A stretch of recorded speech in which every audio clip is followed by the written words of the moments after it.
இந்த வீடியோவை வழங்கியோர் ஐஸ்டீல் டிஎம்டி கம்பிகள் உடன் வழங்கியோர் சென்னை மொபைல்ஸ் மற்றும் சத்யா தமிழகம் எங்கும். Hi, like, share and subscribe to Behind Woods.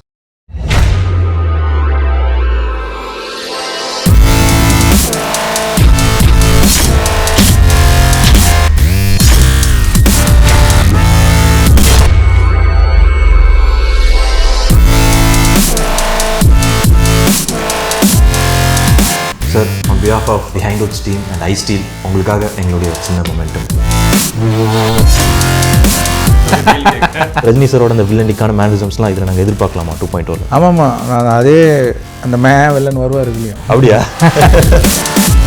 படத்தில் 2.0 அப்படிங்கிறத தாண்டி இன்னொரு கேரக்டர் இருக்குங்கிறது வந்து நல்லாவே தெரியுது.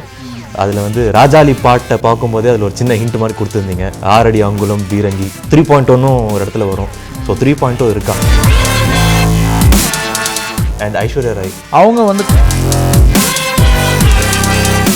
சரி ஷார்ட் சொல்லிட்டேன், ஷார்ட்டுக்கு ரெடி ஆகிற மாதிரி அவர் போய் அங்கே உட்காந்து ரெடி ஆகிட்டு இருக்காரு. ஆனால் எக்ஸ்ட்ராவாக அவரை சுற்றி என்னமோ பேசிக்கிட்டே இருக்காங்க.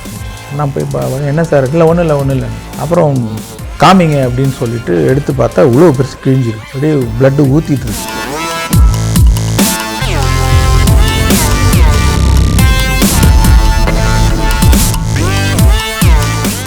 iSteel presents Behind Woods Maatheyosi with Agni, powered by Chennai Mobiles and Satya. In this very special episode, என் கூட இவரை பற்றி எவ்வளோ சொன்னாலும் அது கம்மியாக தான் இருக்கும். But still India's biggest director, the hit machine சொல்லலாம். 2.0 திருப்பி வராரு to break his own records. Director Shankar இருக்கார். Welcome to the show sir. எப்படி இருக்கீங்க? So just to understand your thought process, என்னைக்காவது நம்ம இவ்வளோ நாள் இத்தனை வருஷம் ஒரு ப்ராஜெக்டில் இருக்கோமே, மற்றவங்களாம் வேறு படம்லாம் பண்ணிட்டு போகிறாங்களே, ஏதோ ஒரு இடத்துல வந்து தப்பாக யோசிக்கிறோமோ அப்படிங்கிற ஒரு தாட் வந்திருக்கா? ஏன்னா ஆன் லைட்டர் நோட், நாங்கள் நீ 2.0 அனௌன்ஸ்மெண்ட் வந்ததுக்கப்புறம் 3 பிஹைண்ட் வூட்ஸ் கோல்டு மெடல் முடிச்சிட்டோம். ஓகே, ஸோ அது I am trying to understand. அது வந்து அப்படி வராது. ஏன்னா நான் வந்து இப்போ என் டைம் வேஸ்ட் ஆகாது. ஏன்னா இப்போது ஒரு மாதம் கேப் இருக்குது அப்படின்னா நான் அடுத்த ஸ்கிரிப்ட் ஒர்க் பண்ண ஆரம்பிச்சிருவேன். இப்போ நான் வந்து இப்போ நீங்கள் 3 படம் டைம் இதுக்கு ஸ்பெண்ட் பண்ணுறேன்றீங்க இல்லையா, நான் அதுக்குள்ளே 3 கதை எழுதிட்டேன் நான். வாவ். ஸோ ஷூட்டிங் போலியே தவிர எனக்கு எப்பப்போல்லாம் கேப் கிடைக்குதோ I keep working on my next script. அப்படின்னும் போது 2 படத்துடைய கதைகள் இதோடு சேர்ந்து முடிஞ்சிருக்குன்றது போது so my time is not wasted. And Rajini சாருக்கு வந்து ஒரு கிளைமேக்ஸ் ஷூட் அப்போன்னு நினைக்கிறேன் இன்ஜூர் ஆயிடுச்சு அப்படின்னு சொல்லியிருந்தீங்க.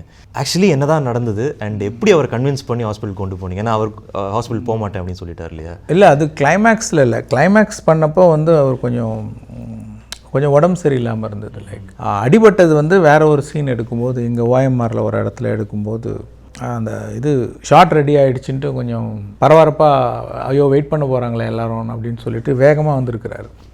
வரும்போது படி ஸ்லிப் ஆகிட்டுருக்கு. படி ஸ்லிப் ஆகும்போது இது விடும்போது கீழே ஸ்லிப்பாகி விழுந்து இந்த இடம் அடிபட்டு இவ்வளோ பெரிய காயம், லைக் ஓப்பனாகி ஃபுல்லாக பிளட்டு ஊற்றுது. அது எனக்கு தெரியாது.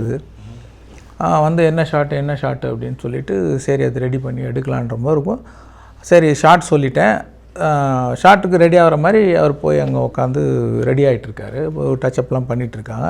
ஆனால் எக்ஸ்ட்ராவாக அவரை சுற்றி என்னமோ பேசிக்கிட்டே இருக்காங்க. என்னென்னு தூரத்துலேருந்து பார்க்கும்போது என்ன நடக்குது அப்படின்போது சரி வேறு ஏதோ இருக்கும் அப்படின்னு நினச்சிட்டு நான் ரெடி பண்ணிகிட்ருக்கேன். அப்போது மேனேஜர் வந்துட்டு சார் அவருக்கு அடிபட்டிருக்கு, சாருக்கு அடிபட்டிருக்கு அப்படின்னு என்ன சொல்கிறீங்க? இந்த மாதிரி இது பற்றி பெரிய காயம் சார், ஆனால் அவர் கேட்க மாட்டேங்கிறாரு. நான் போய் என்ன சார்? இல்லை ஒன்றும் இல்லைன்னு அப்புறம் காமிங்க அப்படின்னு சொல்லிவிட்டு எடுத்து பார்த்தா இவ்வளோ பெருசு கிழிஞ்சிருக்கு, அப்படியே பிளட்டு ஊற்றிட்டு இருக்கு. சார் நீங்கள் போங்க, முதல்ல ஹாஸ்பிட்டலுக்கு போங்க அப்படின்னா அவர் இல்லை இது முடிச்சுட்டு போகிறேன் அப்படின்னு. சார் என்ன விளையாடுறீங்களா நீங்கள்? இவ்வளோ பெரிய காயம் பட்டிருக்கு, போங்க நீங்கள் இதை அப்புறம் எடுத்துக்கலாம் அப்படின்னா. இல்லை இந்த ஒரு ஷாட்டாவது எடுத்துகிட்டு போகிறேன், அவ்வளோ லைட்டிங்லாம் ரெடி ஆகிடுச்சு இல்லை அப்படி. சார் அதெல்லாம் வேணாம், போங்க பரவாயில்ல, இதுதான் ரொம்ப முக்கியம், ஃபஸ்ட்டு நீங்கள் கிளம்ப. போகல ரொம்ப நேரம் சொல்லி எல்லாருக்கும் சொல்லி சுற்றி எல்லாம் கும்பலாக சேர்ந்து சார் நீங்கள் போங்கன்னு சொன்னதுக்கப்புறம் மனசே இல்லாமல் தான் அவர் போனார். ஆக்சுவலாக இன்னும் போனால் ஆஃப்டர் ட்ரீட்மெண்ட் வந்து பெரிய காயம், அது கிட்டத்தட்ட 1 month அது ரெக்கவர் ஆகிறதுக்கு, ஐ மீன் லைக் க்யூர் ஆகிறதுக்கு அவ்வளோ டைம் ஒரு காயத்தை வச்சுக்கிட்டு அவர் நடிக்கிறேன் ப்ரொஃபஷனலிசம் இல்லை. ஆமாம். கிளைமேக்ஸ் பற்றி பேசி ஆகணும். ட்ரெய்லரில் பார்த்தோம் அந்த கிளைமேக்ஸ் ஸ்டன் சீக்வன்ஸ் 3Dயில் பார்க்கும்போது செம்மையாக இருந்தது. எந்திரன் படத்துலேயே வந்து அந்த கிளைமேக்ஸ் வந்து ரொம்ப பிரம்மாண்டமாக இருக்கும். அது ஒரு லென்த்தியான ஒரு சீக்வன்ஸ் தான். 2.0ல இந்த கிளைமேக்ஸோட டியூரேஷன் என்னவா இருக்கும்? நீங்கள் பார்த்தீங்கன்னா செகண்ட் ஹாஃபே கிளைமேக்ஸ் தான். ஓ ஸோ எந்திரனோட கிளைமேக்ஸ் மாதிரி செகண்ட் ஹாஃப் இருக்கும் அப்படின்ற அப்படி இல்லை. லைக் ஒரு சுவாரஸ்யத்துக்காக சொன்னேன். லைக் இன்டர்வல் முடிஞ்சு ஒரு 20 மினிட்ஸுக்கு அப்புறம்லேருந்தே படம் முடிகிற வரைக்குமே ஒரு கிளைமேக்ஸ் ஃபீல் இருக்குன்னு நான் நினைக்கிறேன். லைக் ஸோ அவ்வளோ ஹேப்பனிங்ஸ் இருக்காது. ஸோ நீங்கள் எங்கே கிளைமேக்ஸ் ஆரம்பிச்சதுன்னே சொல்ல முடியாது உங்களால். நீங்கள் பர்டிகுலராக பிரித்து சொல்லணும்னா அந்த ஸ்டேடியமில் அப்படின்னு சொல்லலாம். அதுவும் உங்களுக்கு கிளைமேக்ஸ் வந்து கதை ஆக்ஷனு வேறு எபிசோடாக மாறிக்கிட்டே இருக்கும். ஒரே இதில் நிற்காது, மாறிக்கிட்டே இருக்கிறதுனால உங்களுக்கு வந்து கிட்டத்தட்ட இப்போ கிளைமேக்ஸ்ன்னு சொன்னிங்கன்னா அதுக்குள்ளே ஒரு 15 சீன் இருக்குதுன்னு வச்சுங்களேன். அது வேறு. லைக் பார்ட் 1 இது வந்து வேறு டைப் வேறு. ஸோ அதோட டபுளாக இருக்கும் அப்படின்னு எடுத்துக்கலாமா? ஆமாம். ஏன்னா லைக் அதில் அவர் ஒரு கேரக்டர் தான். ஒரு கேரக்டர் ரஜினி சார் மட்டும்தான். லைக் சிட்டி, 2.0, வசீகரன், அவ்வளோதான். இதில் ஈக்குவலாக அக்ஷய்குமார் கேரக்டரும் வர்றதுனால ஸோ டபுள் த ட்ரீட் இருக்கும்னு நினைக்கிறேன் லைக் கிளைமேக்ஸில். நான் அதுதான் கேட்க வந்தேன். போன படத்தில் பார்த்தீங்கன்னா எந்திரனோட கண்டினியூஷன் இல்லை அப்படின்னு சொல்லிட்டீங்க 2.0. பட் ஸ்டில் ஒரு ரெண்டு முக்கியமான கேரக்டர்ஸ் பற்றி நான் கேட்கணும். ஒன்று சிட்டி. போன பாட்டில் பார்த்தீங்கன்னா பெரிய ஹைலைட்டே என்னென்னா ரஜினி சார் தான் வில்லன் அப்படிங்கிறது தான். பட் இதில் அக்ஷய்குமார் இருக்கார். அப்படி இருக்கும்போது ரஜினி சாரோட அந்த வில்லனிக்கான மேனரிசம்ஸ்லாம் இதில் நாங்கள் எதிர்பார்க்கலாமா 2.0ல? ஆமாம்மா. நான் அதே அந்த வில்லன் வருவார் இதுலேயும். அப்படியா? 2.0 ஆமாம் வருவார். அவர் இருக்கார். ஃபைன். அண்ட் ஐஸ்வர்யா ராய் அவங்க வந்து கதையில் வருவாங்க, ஆனால் விஷுவலாக வரமாட்டாங்க. லைக் அவங்கள பற்றின ரெஃபரன்ஸ் இருக்கும் படத்தில். Okay right. அண்ட் படத்தில் 2.0 அப்படிங்கிறத தாண்டி இன்னொரு கேரக்டர் இருக்குங்கிறது வந்து நல்லாவே தெரியுது. அதில் வந்து ராஜாளி பாட்டை பார்க்கும்போதே அதில் ஒரு சின்ன ஹிண்ட் மாதிரி கொடுத்துருந்தீங்க. 6 அடி அங்குலம், பீரங்கி, அந்த மாதிரி சின்ன சின்ன ரெஃபரன்சஸ் எல்லாம் வந்து ரொம்ப ஆன்டிசிபேஷனை அதிகப்படுத்துகிற மாதிரி இருக்குது. 3.0 ஒரு இடத்துல வரும். ஸோ 3.0 இருக்கா 2.0ல? 29 தெரிஞ்சிடும். என்ன சார் இவ்வளோ கஷ்டப்பட்டு ஒரு கேள்வி கேட்குறேன், டக்குன்னு முடிச்சிட்டிங்களே. அதான் கிட்ட வந்துருச்சே. நெக்ஸ்ட் பார்த்துலாம் தியேட்டரில். ரைட்.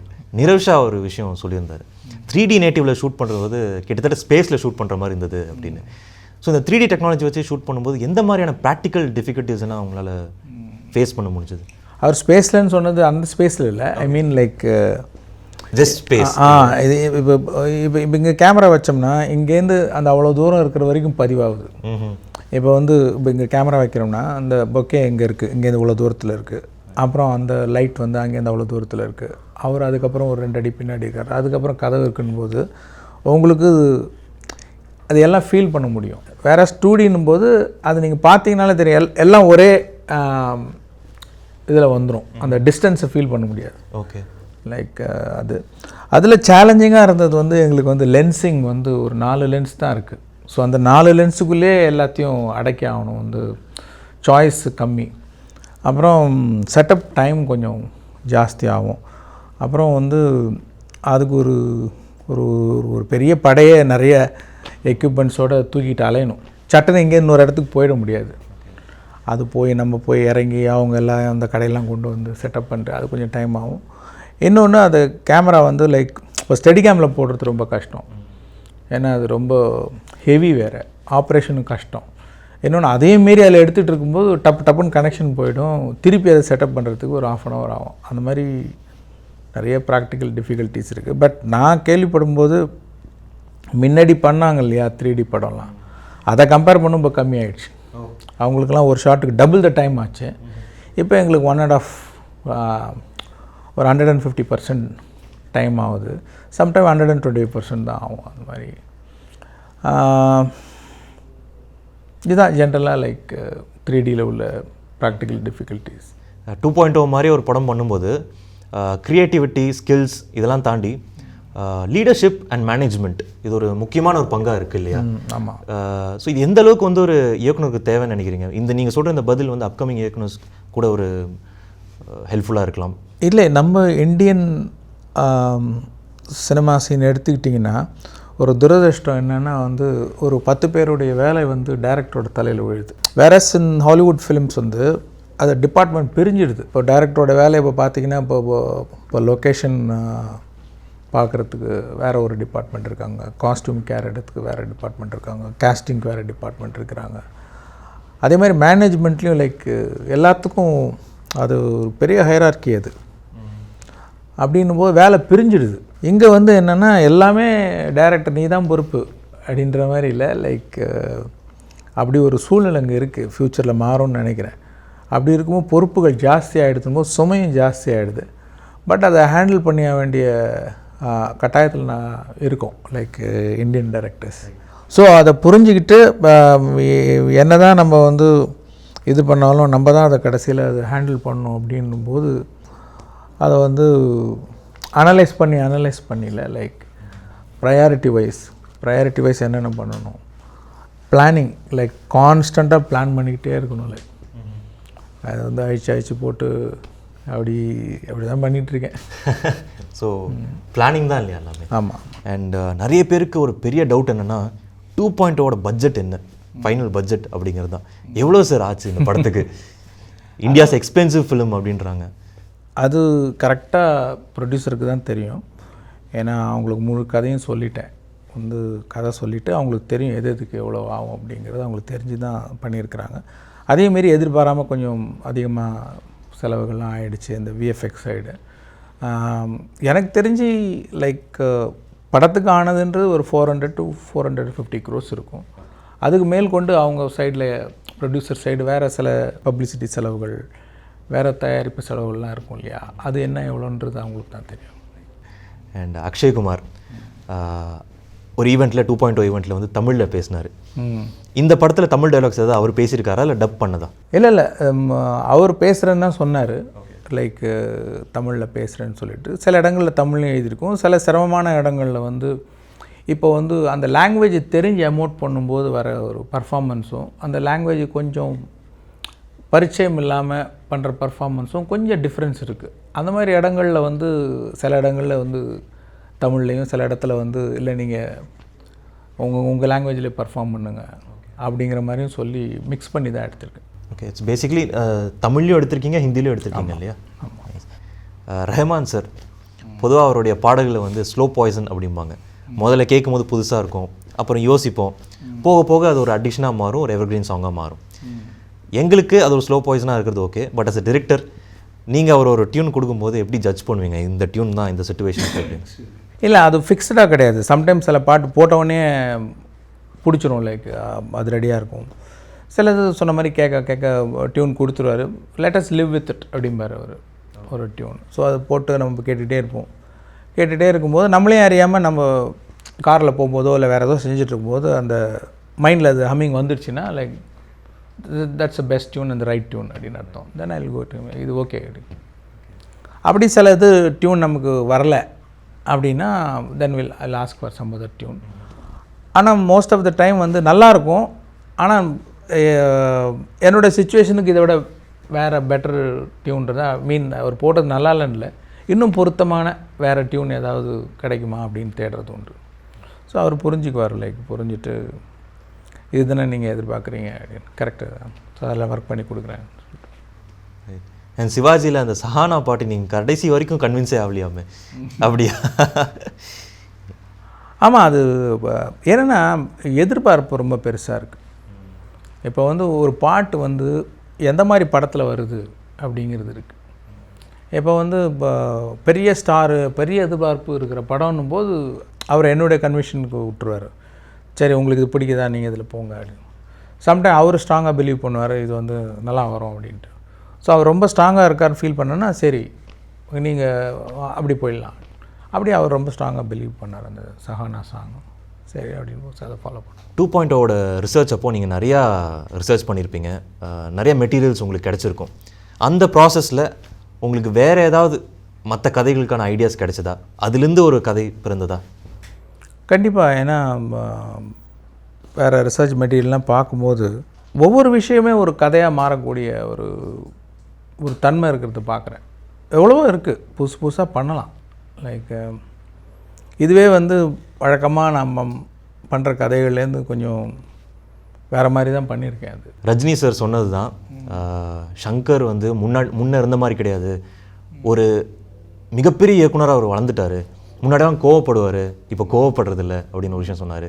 இவ்வளோ பெரிய ஒரு படத்தை பண்ணுறீங்க, இவ்வளோ பெரிய ஒரு விஷன் அப்படின்னு இருக்கும்போது கோவத்தை கண்ட்ரோல் பண்ணுறது கொஞ்சம் கஷ்டமாக இருக்கும். ஆமாம், அப்படி தான் இருக்கும். லைக் என்ன, யாராவது டிஸார்கனைஸ்டாக இருந்தாங்கனாலோ இல்லை ஒரு ஒரு ஒர்க் எத்திக்ஸ் இல்லாமல் இருந்தாங்களோ அதெல்லாம் கோவம் வரும். அது ஒன்றும் பண்ண முடியாது. லைக் முந்தியெல்லாம் வந்து நிறையா கோவப்படுவேன். அப்புறம் யோசிச்சு பார்க்க கோவப்படுறதுனால ஒரு பிரயோஜனமும் இல்லை.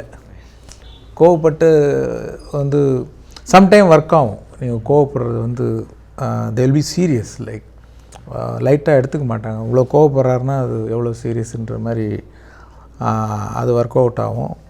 அது ஒர்க் அவுட் ஆகணுன்னுலாம் கோவப்படுறது கிடையாது. நம்ம எவ்வளோ அடக்கி வச்சாலும் நம்மளையும் மீறி ஒரு தடவை வெளியில் வந்துடும். அதை விட இப்போது அவுட் ஆஃப் எக்ஸ்பீரியன்ஸ், லைக் கோவப்படுறத விட அதை எப்படி சால்வ் பண்ணலாம் அந்த விஷயத்தை அப்படின்னு வாட் நெக்ஸ்ட் அதை நோக்கி போயிடுறதுனால லைக் கொஞ்சம் கோவம் குறைஞ்சிருக்குன்னு நினைக்கிறேன். Right sir, on behalf of Behindwoods team and I still உங்களுக்காக எங்களுடைய ஒரு சின்ன மொமெண்டம்.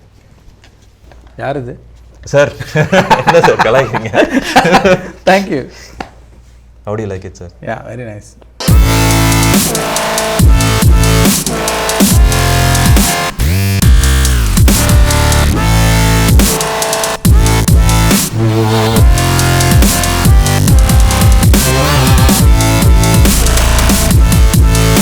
இந்த வீடியோவை வழங்கியோர் ஐ ஸ்டீல் டிஎம்டி கம்பிகள். உடன் வழங்கியோர் சென்னை மொபைல்ஸ் மற்றும் சத்யா தமிழகம் எங்கும்.